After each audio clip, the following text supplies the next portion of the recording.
അനുമോളും ശൈത്യയും കൂടി ഇരുന്ന് സംസാരിക്കുകയാണ്. അവർ ആ കട്ടപ്പ ആ വിഷയത്തിനെ കുറിച്ചൊക്കെ സംസാരിച്ച് കഴിഞ്ഞിട്ട് അനുമോള് ചോദിക്കുന്നുണ്ട്, ഞാൻ PR കൊടുത്തെന്ന് ഞാൻ നിന്നോട് പറഞ്ഞിട്ടുണ്ടോ? എപ്പോഴെങ്കിലും ഞാൻ പറഞ്ഞിട്ടുണ്ടോ അങ്ങനെ 15 ലക്ഷം കൊടുത്തിട്ടുണ്ടെന്ന്? അപ്പോൾ ബിൻസി പറഞ്ഞു, ആ പറഞ്ഞിട്ടുണ്ട്, നീ കൊടുത്ത കാര്യം പറഞ്ഞിട്ടുണ്ട്. എവിടെ വെച്ച് ഞാൻ പറഞ്ഞ്?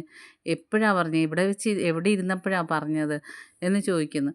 അപ്പം ബിൻസി പറഞ്ഞു, നീ പറഞ്ഞതാ എന്നോട്.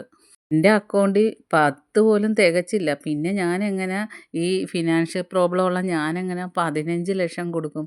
അതുമല്ല ഞാനങ്ങനെ പറയുമോ ഇവിടെയുള്ള കണ്ടസ്റ്റൻസിനോടൊക്കെ? കാരണം ഞാനും നിങ്ങളും എല്ലാം ഗെയിം കളിക്കാൻ വരുമ്പോൾ ഞാൻ PR കൊടുത്ത് ജയിക്കാൻ വേണ്ടി ഞാൻ 15 ലക്ഷം കൊടുത്തെന്ന് ഞാനല്ല ആരെങ്കിലും അത് പറയുമോ? അപ്പം അനുമോള് പറയണേ, എനിക്ക് ഇവിടെ വരുന്നതിന് മുമ്പ് PR ഉണ്ടെന്നോ അങ്ങനെ PR മുഖാന്തരം ജയിക്കാമെന്നോ ഒന്നും എനിക്കറിയില്ലായിരുന്നു. അങ്ങനെ ഒരു ദിവസമാണ് അയാൾ വന്നത്. ഇങ്ങനെ ഞാൻ കഴിഞ്ഞ വർഷം ഉള്ള ആൾക്കാരെ ജയിപ്പിച്ചു, അതുകൊണ്ട് 15 ലക്ഷം തരണമെന്ന് പറഞ്ഞപ്പോഴേ നമ്മുടെ ഈ പൈസ ഇല്ലാത്തതുകൊണ്ട് ഞാൻ പറഞ്ഞു എനിക്ക് PR ഒന്നും വേണ്ട. അപ്പോൾ പറഞ്ഞു 3 പേരും ഓൾറെഡി തന്നിട്ടുണ്ടെന്ന് പറഞ്ഞപ്പോൾ ഞാൻ പറഞ്ഞു, നിങ്ങളെന്നാൽ അവരുടെ നോക്ക്, എനിക്ക് വേണ്ട എന്നാണ് ഞാൻ പറഞ്ഞത്. അതുമല്ല എല്ലാവരും വന്ന് നിന്നെ ഏകദേശം എല്ലാവർക്കും അറിയാം, അതുകൊണ്ട് PR ഒന്നും കൊടുക്കണ്ട എന്നോട് പറഞ്ഞായിരുന്നു. പിന്നെ ഈ പബ്ലിക്കായിട്ട് ഓരോന്ന് പോസ്റ്റ് ചെയ്യാൻ ഒരാളെ വേണം എന്ന് പറഞ്ഞ് മെയിനായിട്ട്. പക്ഷേ എനിക്കങ്ങനെ ഒരാളും ഇല്ല. എൻ്റെ യൂട്യൂബ് ചാനൽ കൊടുക്കാനൊന്നും എനിക്ക് ആരും ഇല്ലായിരുന്നു, എനിക്കറിയാവുന്നവർ. അപ്പം ഞാൻ വരുന്നതിൻ്റെ 3 ദിവസം മുമ്പ് എല്ലാവരും പറഞ്ഞ് ഇൻസ്റ്റാഗ്രാമും യൂട്യൂബൊക്കെ ആരെങ്കിലും ഏൽപ്പിക്കണം, റീൽസൊക്കെ കട്ട് ചെയ്ത് ഇടാനെന്ന്.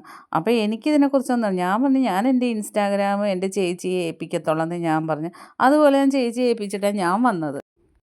നീ പിന്നെ പറഞ്ഞ ആ പേജ് എൻ്റെ അല്ല, എൻ്റെ പേജ് പിന്നെ ചേച്ചിയുടെ കയ്യിലിരിക്കുവാ. അപ്പം ഇവൾ പറയുന്നു, അതിനെന്താ ഫോൺ കയ്യിലിരുന്നെന്ന് വെച്ച് പാസ്വേഡ് കൊടുത്താൽ മതിയല്ലോ, ആർക്ക് വേണമെങ്കിലും ഇടാമല്ലോ എന്ന് ശൈത്യ ചോദിക്കുന്നു. അപ്പോൾ ശൈത്യ പറയുന്നത്, നിൻ്റെ അക്കൗണ്ട് അയാളുടെ കയ്യിലാണ്. അതിപ്പോഴോ?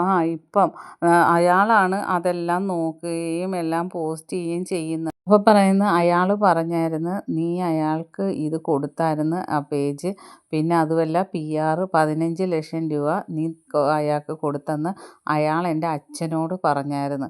അപ്പോൾ അനുമോള് പറഞ്ഞു, ഞാൻ ഇവിടെ നിന്ന് ഇറങ്ങിയിട്ട് നമുക്ക് ചോദിക്കണം, അതും പിന്നെ ആദിലയും നിർത്തിക്കൊണ്ട് വേണം ചോദിക്കാൻ. പിന്നെ അതുമല്ല വേറെ 2-3 പേര് ഇവിടെ പറഞ്ഞിട്ടുണ്ട്, അവർക്കും ഈ തെളിവ് കൊടുക്കണം, ഞാൻ കൊടുത്തിട്ടുണ്ടോ ഇല്ലയോ എന്ന് അയാളെ കൊണ്ടുവന്ന് ഞാൻ ചോദിക്കും. പിന്നെ എൻ്റെ അക്കൗണ്ട് ഞാൻ കംപ്ലീറ്റ് ഡീറ്റെയിൽസും കാണിച്ചു തരും, ഞാൻ പൈസ വിഡ്രോ ചെയ്തോന്നും എൻ്റെ കയ്യിൽ എത്ര ബാലൻസ് ഉണ്ടായിരുന്നെന്നും ഒക്കെ അനുമോള് പറയുന്നത്. ഇതൊക്കെയാണ് ഇപ്പോൾ ഇവർ രണ്ടുപേരും കൂടെ ചർച്ച ചെയ്യുന്നത്. ബാക്കി അപ്ഡേറ്റുമായിട്ട് വീണ്ടും വരെ എൻ്റെ ചാനലൊന്ന് സബ്സ്ക്രൈബ് ചെയ്യും.